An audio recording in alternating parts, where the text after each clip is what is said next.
Hola, buen día. Esta es la parte número 2 del ejercicio 1 de la lista de reproducción de gases ideales para termodinámica.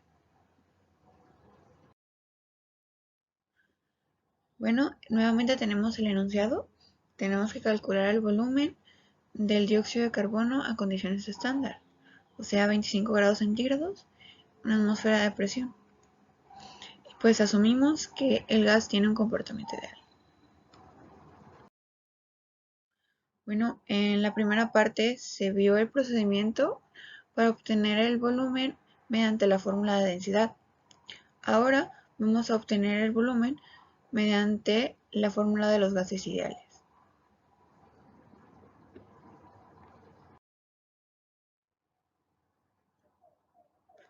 Y bueno, ya en la resolución se tiene que buscar primero los moles, debido a que en la ecuación se tienen dos incógnitas, los moles y el volumen. En este caso nos damos cuenta que tenemos la temperatura, la tenemos que pasar a grados Kelvin, tenemos la masa del gas y tenemos la constante. Los moles se obtienen mediante esta fórmula. Moles es igual a masa entre peso molecular del gas.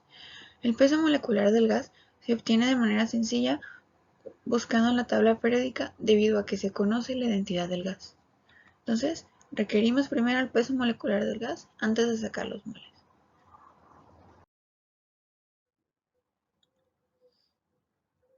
Bueno, entonces lo primero que se hace es identificar los elementos en la tabla periódica.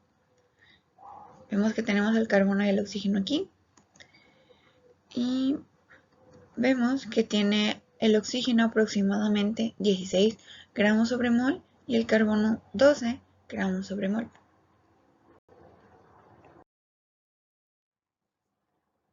Y bueno, para obtener el peso molecular se obtiene mediante esta fórmula. Vamos a multiplicar el número de oxígenos por su peso molecular y lo vamos a sumar por la multiplicación de los carbonos por su peso molecular. Y bueno, vemos que el oxígeno son 2 y su peso molecular es 16 y se va a sumar con 12. Nos da un resultado de 44 gramos sobre mol.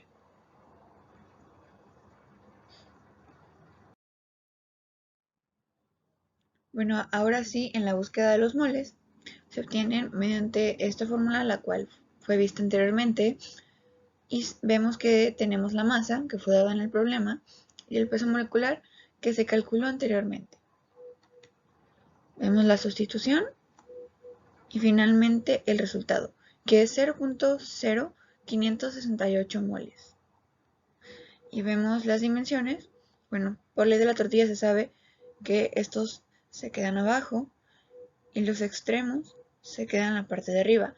Entonces, si el gramo está arriba y hay un gramo abajo, quiere decir que es gramo sobre gramo.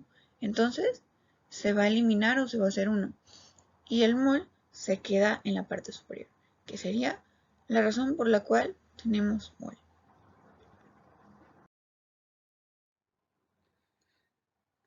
Ahora sí, obtenemos el volumen mediante la ecuación del gas ideal.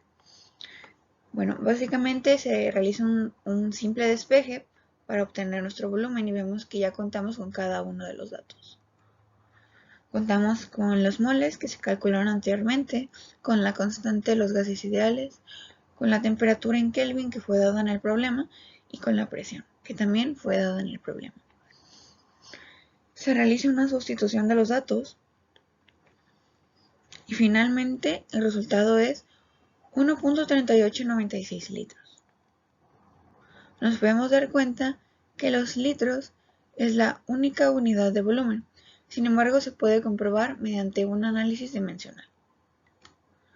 Bueno, se puede observar aquí a que tenemos un mol arriba y un mol abajo. Eso quiere decir que son mol sobre mol. Entonces estos dos se van a eliminar o se van a volver 1. Lo mismo sucede con el Kelvin.